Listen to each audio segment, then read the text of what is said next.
Very warm welcome to all the future CMA and उनके parents जो आज हमारे साथ जुड़े हुए हैं। आज का सेशन बहुत ज़्यादा खास है।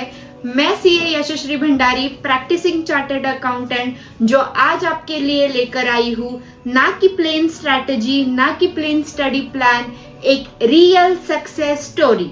हाँ, real success story of CMA foundation AIR9। Yes, आपने सही सुना, AIR9 राधिका मराठे की स्टोरी जो आपको बताएगी उसकी स्ट्रेटजी, उसका माइंडसेट, वो क्या करती थी, उसके एग्जाम प्रेशर्स और उसमें उसने कैसे ओवरकम किया हर जर्नी। तो लेट्स गेट कंटिन्यू। सबसे first of all congratulation Radhika, AIR9 ये सबसे बड़ी बात होती है। मुझे आप बताओ, आपको कैसा लग रहा है? आपका वो रिएक्शन क्या था जब आपने देखा AIR9? मेरा तो खुशी का ठिकाना नहीं था। जैसे मतलब रिजल्ट सामने आ गया, मेरे होश उड़ गए। और इसमें सबसे मेरे से भी ज्यादा मेहनत मेरे पेरेंट्स की है, फैकल्टी मेंबर्स की है। तो सारा क्रेडिट जो है तो उनको जाता है और बहुत अच्छा फील हो रहा है कि ये सारी ऊंचाई जो मैंने हासिल कर पाई है वो उनके वजह से है। ओके, तो राधिका अपना ये जो सेगमेंट है वो जाएगा। आपका स्ट्रैटेजी कैसे था, आपका डेली रूटीन कैसे था, आपके साथ क्या हुआ, कुछ गलतियां हुई, आपने उसको कैसे ओवरकम किया, आपका डिमोटिवेशन वाला फैक्टर्स क्या था, उसको ओवरकम कैसे किया। तो फर्स्ट ऑफ ऑल मुझे बताओ कि ड्यूरिंग द क्लासेस आपका डेली रूटीन, आपका स्ट्रैटेजी कैसे था during the classes? First and foremost important, regularly 6 to 7 hours की क्लासेस करना बहुत जरूरी है। उसके बाद दिन भर उसका जो भी है, शाम को रिवाइज करना हो या फिर वीकली टेस्ट देके वीकली रिवीजन करना हो, डेली होमवर्क जो भी फैकल्टीज देते हैं वो रेगुलरली कंसिस्टेंटली करना हो, ये सारी चीजें बहुत बहुत ज्यादा जरूरी है। और उसके बाद तो मैराथन्स तो एग्जाम के पहले 1-2 मंथ होते हैं, तो वो अटेंड करके डेफिनेटली बहुत हेल्प होती है। तो ये सारी चीजें बहुत इंपॉर्टेंट है। ओके, ये तो बात हुई आपके daily routine during the classes, but what about your preparation leave? Because उसमें आपकी स्ट्रैटेजी क्या थी? देखो, क्लासेस वगैरह दोपहर में होते थे, तो जो मॉर्निंग का टाइम है वो फ्री रहता था, तो पूरा मॉर्निंग का टाइम यूटिलाइज करती थी थियोरी के लिए।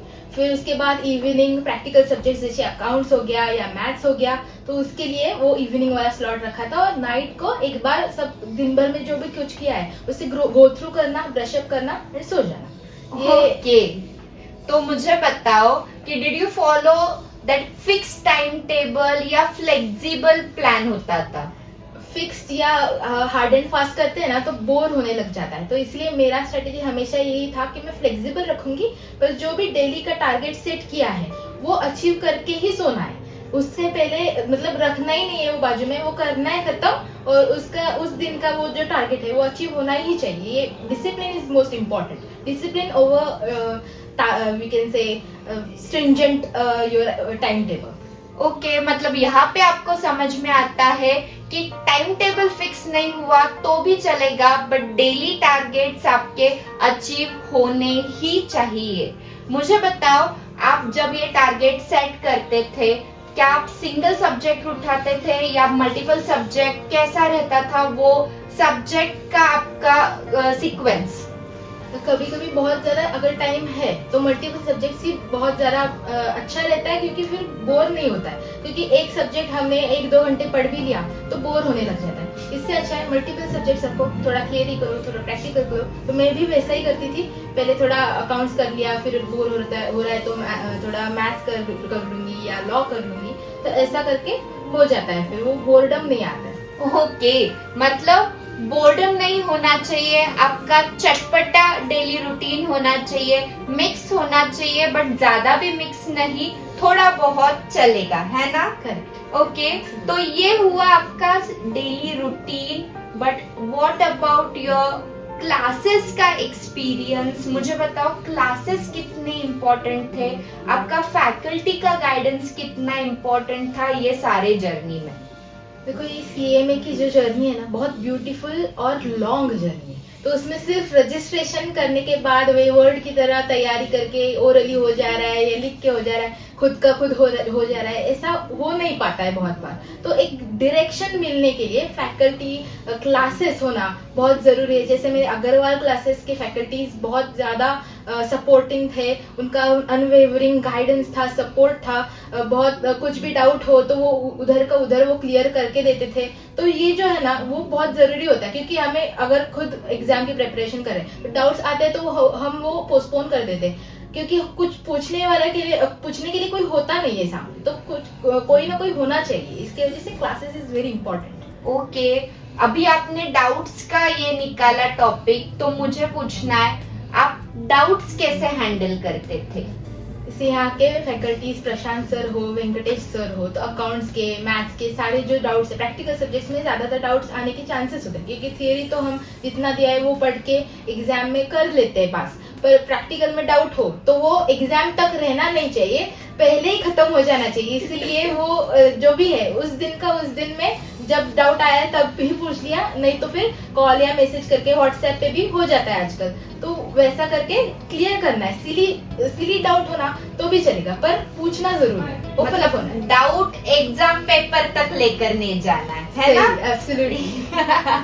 तो मुझे बताओ, आपका डाउट हो गया, क्लासेस हो गए, आपने कुछ टेस्ट दिया था, रिटन प्रैक्टिस की थी, क्या था आपका वो मॉक टेस्ट वाला स्ट्रैटेजी, क्या होता था आपके टेस्ट में? पढ़ना तो हर कोई पढ़ता है, पर टेस्ट लेने से ना हमें हमारे वीक एरिया समझ में आ जाते हैं, हम कहाँ पर कम पढ़ रहे हैं, हमारी शॉर्टकमिंग्स क्या है, ये सारी चीजों के बारे में जब पता चलता है तो हम वो ओवरकम कर सकते हैं, एटलीस्ट ट्राई कर सकते हैं, ताकि वो अगर कोई टॉपिक हमारा वीक है तो उस पर फोकस करके एग्जाम तक तो वो क्लियर हो ही जाएगा, ऐसा हम कोशिश कर सकते हैं। तो इसलिए test is very important. Weekly test हो या मॉक टेस्ट हो, जैसे इंस्टीट्यूट के पब्लिश किए हुए हो या क्लासेस के हो, तो वो क्लास का हो या इंस्टीट्यूट का, हर मॉक टेस्ट, हर टेस्ट देना बहुत इंपॉर्टेंट है, बहुत जरूरी है। और राइटिंग प्रैक्टिस सबसे ज्यादा इंपॉर्टेंट इसलिए है क्योंकि इंटर में भी आपको लिखना है, सिर्फ MCQ तो आने वाले है नहीं जैसे अभी फाउंडेशन में थे, तो उस टारगेट को रख के वो विजन बना के हमें पढ़ना है, खुद के मन की भी तैयारी करनी है कि बहुत ज्यादा लिखना है बाद में, तो अभी से शुरू करते हैं, क्योंकि अर्ली स्टार्ट करेंगे तो अर्ली फिर हम खत्म भी कर पाएंगे इस खूबसूरत जर्नी को। अभी आपने बोला कि मॉक टेस्ट सॉल्व किया, सब सॉल्व किया, लेकिन डर तो लगता है, स्ट्रेस आता है, आप जेनजीज क्या बोलते हो, एंजाइटी इश्यू होता है आपको, तो उसको आप ओवरकम कैसे करते थे? जैसे आपने कहा स्ट्रेस मैंडेटरी है, मतलब हॉल टिकट आए ना या ना आए एग्जाम का, स्ट्रेस तो पहले ही आके खड़ा हो जाता है सामने। तो उसको अगर खत्म करना है, खत्म नहीं होता है बट कम करना है एटलीस्ट, तो फैकल्टीज के साथ बात करती थी या पेरेंट्स के साथ बात करने से, क्योंकि ये जो सारे लोग हैं ना, फैकल्टीज हो, पेरेंट्स हो, इनका हमारे से ज्यादा बहुत एक्सपीरियंस है, लाइफ एक्सपीरियंस है, तो हमें वो बता सकते हैं, ये सारे फेजेस में से वो जा चुके हैं, तो वो हमें गाइड कर सकते हैं, हेल्प आउट कर सकते हैं कि हमें क्या करना चाहिए, कैसे स्ट्रेस हम रिलीव कर सकते हैं। और लास्ट में तो अपने फ्रेंड्स तो एक कॉल अवे होते हैं, उनको कॉल कर दिया, स्ट्रेस एकदम बर्स्ट हो जाता है। हर एक फ्रेंड जरूरी होता है ना? सही है। तो ये हुआ आपका एंजाइटी इशू, बट वो 2 घंटे का एग्जाम, वो 2 घंटे का मैदान जहाँ पे आपको बहुत टेंशन आता है, तो वो कैसे क्रैक किया था आपने कि 2 घंटे में कैसे निकालूं? एग्जाम का दिन एकदम जंग पे जा रहे हैं ऐसा लगने लग जाता है सुबह से, तो जब पहुंच जाते हैं तो आगे पेपर कैसे आने वाला है, इजी आने वाला है, हार्ड आने वाला है, डिफिकल्ट होगा, या हमें इजी लगेगा, या एक्सपेक्टेड क्वेश्चंस आएंगे या अनएक्सपेक्टेड, कुछ भी पता नहीं होता है, आइडिया नहीं होता है। पर सामने पेपर आने के बाद हमारे हाथ में क्या है, हमारे कंट्रोल में क्या है, तो जो भी प्रिपेयर किया है वो 100% देना, अपना जो भी जितना भी लर्न किया हुआ है या प्रैक्टिस किया हुआ है वो सब याद करके अपना बेस्ट देना, ये अपने हाथ में, वही करना है। वही मैंने भी किया था, एक लंबी सांस लो, take deep breath, calm yourself and just write the paper and come. Okay, मतलब do your best, God will do the rest, है ना? एग्जैक्टली।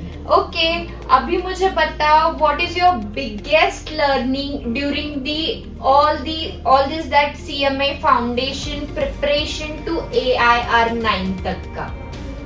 देखो ये फाउंडेशन जो है ना, बेबी स्टेप है इस होल जर्नी का, ये तो बस शुरुआत है। तो इससे ही अपने को कंसिस्टेंसी लानी है। कंसिस्टेंसी इज द बिगेस्ट की। कंसिस्टेंट हो, डेली एफर्ट लेते हो तो ही कुछ आगे जाके हो पाएगा। तो वैसा ही मेरा भी था, कंसिस्टेंटली जितना भी मैं पढ़ रही हूँ वो कंटिन्यू करो। आज थोड़ा पढ़ रही हूँ ना, कल उससे भी ज्यादा, परसों उससे भी ज्यादा, ऐसा अपने को टारगेट रखना है। आज पढ़ लिया, कल मतलब बोर हो रहा है तो नहीं पढ़ा, ऐसा करने से होगा नहीं। तो लंबे रेस के घोड़े जैसे दौड़ते हैं ना, तो उनके जैसा बनना है ना, तो ऐसा ही करना जरूरी है। कंसिस्टेंटली एफर्ट्स लेना जरूरी है। तो कंसिस्टेंसी इज द की है। हम सब ने आपकी कंसिस्टेंसी देखी है, तो consistency is the key. Okay, अब मुझे बताओ, मिस्टेक्स तो आपने भी की होगी, आपको पता है वो मिस्टेक्स को अवॉइड कैसे करना है, but give me in crisp कि कौन सा एक मिस्टेक है जो बच्चों को अवॉइड करना चाहिए, सीएमए फाउंडेशन वालों को स्पेशली। यस, तो जैसे आपने कहा फाउंडेशन में एमसीक्यू होता है तो हम लाइटली ले लेते हैं, फाउंडेशन ये इजी होगा तो रिवीजन नहीं करते, रिवीजन्स को इग्नोर करते। ऐसे सोचते हैं कि एक बार पढ़ लिया, अभी डायरेक्ट एग्जाम में ही कर लूंगा या एग्जाम से पहले कर लूंगा। तो वो जो अपना स्कूल वाला या कॉलेज वाला जो एटीट्यूड रहता है कि एक हफ्ते पहले पढ़ लूंगा, एक रात पहले पढ़ लूंगा, वो काम नहीं आने वाला है। हमें स्टार्टिंग से ही धीरे धीरे ग्रेजुअली थोड़ा थोड़ा पढ़ के ही अपना फाउंडेशन ही डेवलप ऐसे करना है कि ताकि इंटर और फाइनल में भी अपने को कोई तकलीफ नहीं आनी चाहिए। तभी अपने बेसिक्स क्लियर नहीं है ऐसा नहीं लगना चाहिए। तो फाउंडेशन जैसे नाम में ही है, फाउंडेशन है वो, तो इसके वजह से उसको स्ट्रॉन्ग बनाने के लिए revision is must. Weekly test जैसे मैंने बोला था, वीकली टेस्ट लेके हो या खुद ब खुद रिवाइज करते रहो, खुद ब खुद जो पढ़ा है वो बार बार पढ़ते रहो। बार बार पढ़ने से वो आपको मेमोराइज ऑटोमेटिकली हो जाएगा और अच्छे से याद भी हो जाएगा हमेशा के लिए, जिंदगी भर के लिए। ओके, मतलब आपको ये कहना है कि एक बेबी स्टेप ले लो और अपना किंगडम बिल्ड करो, राइट? अभी हम बहुत एंड पे आए हैं। आप मुझे बताओ कि आपको आपके फ्यूचर जो कोई भी सीएमए है, अभी तो आप क्या है, सीनियर हो गए हो, तो आपके जूनियर्स को आपको क्या एक मैसेज देना है? जैसे ये सीएमए एस्पायरेंट्स है हम सभी लोग, तो एस्पायरेंट्स से लेके असली में रियलिटी में सीएमए तक का जो फासला है वो काफी लंबा है। तो हमें खुद पे विश्वास करना चाहिए, believe in yourself, have faith in you कि जो भी मैं करने वाला हूँ ना, फाउंडेशन हो, इंटर हो, फाइनल हो, एक अटेम्प्ट में मैं क्लियर करने वाला हूँ। मुझे अटेम्प्ट लगने वाला नहीं है, इसके वजह से ये चाहिए अगर, तो इसके लिए ही मैं बहुत प्रिपरेशन करने वाला हूँ। I will prepare well, I will do revision, I will attend classes और फिर एग्जाम में जाके पढ़ दूंगा और क्लियर हो जाऊंगा। यही एटीट्यूड रहेगा ना तो कुछ भी नामुमकिन नहीं है। एयर लाना भी, मतलब ऑल इंडिया रैंक लाना भी नामुमकिन, मुश्किल तो बिल्कुल भी नहीं है, नामुमकिन भी नहीं है। सब कुछ हासिल हो सकता है अगर कंसिस्टेंटली, जैसे कहा, एफर्ट करते रहो और जो भी है करते रहो और प्रिपेयर करो, बस। Okay Radhika, thank you so much आपके इतने पार्टी वाले इसमें भी हमें टाइम देने के लिए, और आपसे हम मिलते हैं सीएमए इंटर के क्लासेस में। Thank you so much. Thank you. तो पूरे पॉडकास्ट में मैंने ये समझा कि success is not extra ordinary activity, it is the conclusion of your daily revision, daily step. तो ये सारा पॉडकास्ट मैं समराइज वे में बताती हूँ। जो हमने बातें सुनी उसमें से मैंने जो कंक्लूजन निकाला है कि consistency over one day motivation is important, discipline over shortcut is important, self study over excuses are important, and believe over your fear is important, because CMA professional exam है, बट ये right guidance, right faculty, right mentorship के साथ clear हो सकता है। आपका गोल achievable है, because हम अग्रवाल क्लासेस आपके साथ है। सो see you in the classroom.